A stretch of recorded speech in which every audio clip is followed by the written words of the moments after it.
Hey, All right. Living Hope. It's good to be with you again. I have Zack Taylor with us, who is one of our founding members and also a physician in the Memphis area. But beyond that, has been an invaluable conversation partner with our pastors and elders throughout this whole COVID crisis, and has helped us think through how to best care for our body and consider all the implications. And so in light of that, he's helped us, especially with this recent decision to mandate masks on Sunday gatherings. And so first off, welcome, Zack. Thanks for being able to do this with us. And real quick, if you can, just give me a little bit of what it's been like for you treating patients and working in the medical industry in the last couple of months. It's been different. It's been changing every day. It's been frustrating. Compared to 3 months ago, we know so more than we did, but we have so much we don't know. The cases started off sparingly for us, and then they became more frequent. Now they're flooding us. And our ICU is full. Our floors are full. We're seeing people young and old with health issues who are dying. It's very frustrating. We're making some headways, but we really haven't got a good handle on how it's spreading really well. We're better than we were. 3 months ago, we were afraid to touch everything. We didn't touch door handles. We didn't touch surfaces. Now we know it's different than that. We're probably not getting it from things we touch as much as what we breathe and the people that we're around. And we're finding patients in the hospital who are not sick, who are positive now. And they're infecting staff and they're infecting themselves. And it's starting to spread because we are just now understanding the aerosol passage of how this happens.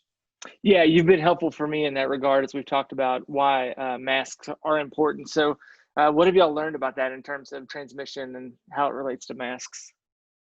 Well, it was thought initially that they wouldn't help as much and they might keep it from spreading, but we didn't know.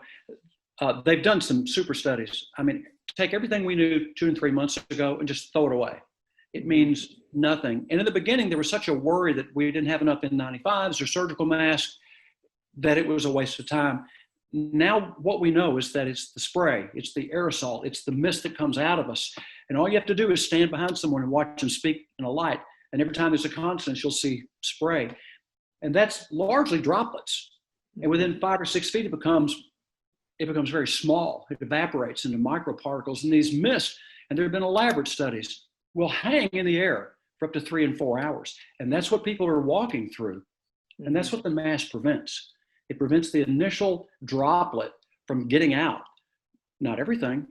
Nothing's 100%, not even the N95. Right. But it's dramatically improving the spread. Well, and you don't just speak as a medical professional, you speak as someone who's actually dealt with the disease itself. So what was that like? Just for folks that don't know, you contracted COVID-19. Yeah. What was your experience? It was 9 days of fever and feeling terrible and a really, really bad cough. And, everybody knows that 8 or 9 days you get really sick. So I had a pulse oximeter checking this. Cindy would come in the middle of the night to watch me breathe.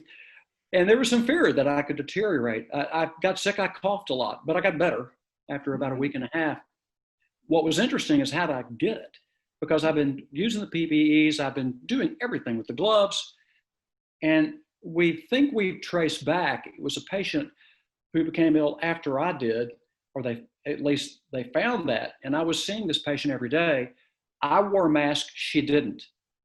And I was within 3 to 4 feet.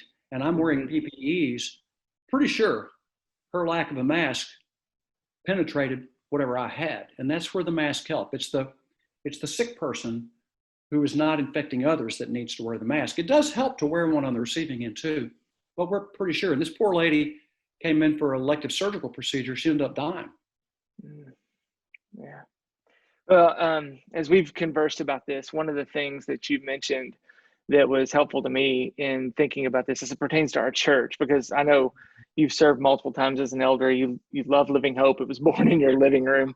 But just how the nature of discipleship and the way that our faith is predicated on self-denial, and how wearing a mask seems for some like it may be a sort of a big deal. What would you say to Living Hope about that in regards to your experience with COVID-19 and being a medical professional? First, I'd say I sympathize with both sides, wearing a mask and not wearing a mask, because there have been mixed signals, terrific mixed signals, and there still are. But I would reinforce that the data is becoming better every day, and it's irrefutable. It is absolutely slam dunk now that masks do help. But as Christians and as living hopers, wearing a mask is more likely to help those around you. Is it a pain? I do it 12 to 14 hours a day. It's a terrible pain. It gets hard to breathe and you get hot. It's just not fun at all. But, you know, we try to shape, I think, the way we live, not just with the freedom that we define by the American Constitution, by the freedom we have as Christians, that we give up that for others. Right. And, you know, I think that we're to love our neighbors. I think we're to honor the weak that's in our midst. And we can do that. You can do that with a mask. It's very clear you can do that. The other thing is 30 to 40% of people getting this disease now that are transmitting it are asymptomatic. That's the other take-home point that we didn't know. And it may be more than that, it probably is. It's not the sick ones. It's those who feel well. And it's spreading from anybody who has the disease and is asymptomatic and doesn't have a mask. So you can't say, I feel fine, I don't have a fever. That doesn't work anymore. So I think as Christians, as Paul did, Paul said, I'm free, but I give up my freedom for the sake of the gospel. And I hope that we embrace freedom in Christ to love our neighbor and to protect those that are weak around us more than we do claiming our American liberties. Yeah. I think we act different and we protect those around us. Yeah.